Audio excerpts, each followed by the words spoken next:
All right, coming to you live from Dev Week Cloud here in Austin. I'm here with Jonathan Davis. Jonathan, how are you? Hey, I'm doing great. How are you? I'm doing well. So you work at Snyk, you're a SE, Yep. and first of all, what is Snyk? What do y'all do? Yeah, great question. So Snyk is a dev-first security company, and so what we do is we try to shift security left and make it easy for developers to find security vulnerabilities in their code.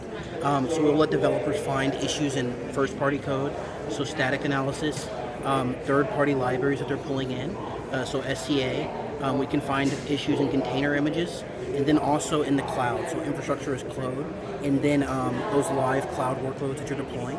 And so we shift this left so developers can actually run these security scans directly in the IDE. So you can fix these issues before you commit it. And then when you commit to your source control manager like GitHub, GitLab, Bitbucket, we can actually tie Snyk in there.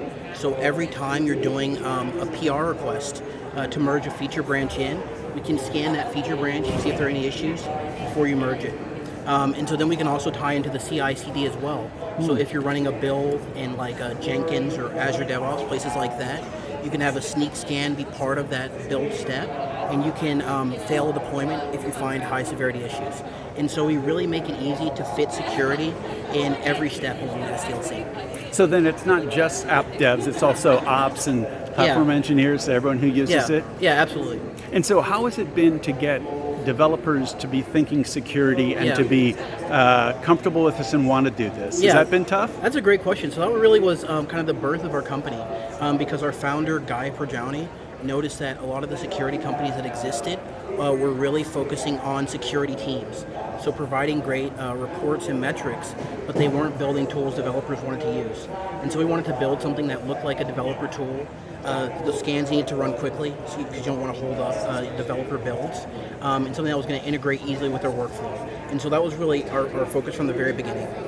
Cool. And is this cloud-based as well as on-prem, or how's this used? Yeah, so it's primarily going to be a cloud deployment. So it's primarily cloud-based for most of our customers.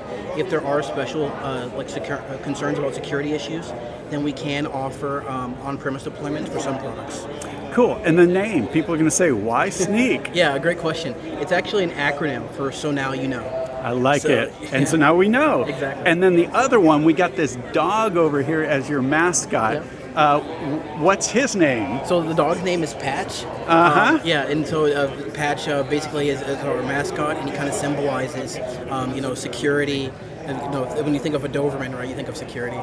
And it's a security patch. Exactly. I like that. So just to end with, what do you see as the next step for what you all are going to do in the security world? What's the next big issue you need to tackle? Yeah, great question. So actually, at the AWS Summit, we announced that we're going to be going live with a new product that we have called Snyk Cloud.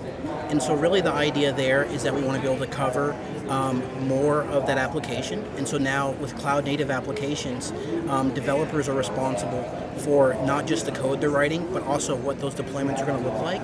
And so we want to be able to provide them more runtime information in the cloud so that after you've deployed your application to AWS or Google Cloud, you can scan that deployment there and then find issues. And so up to this point, we've really focused a lot on pre-deployment, but now we're also moving into post-deployment cloud space.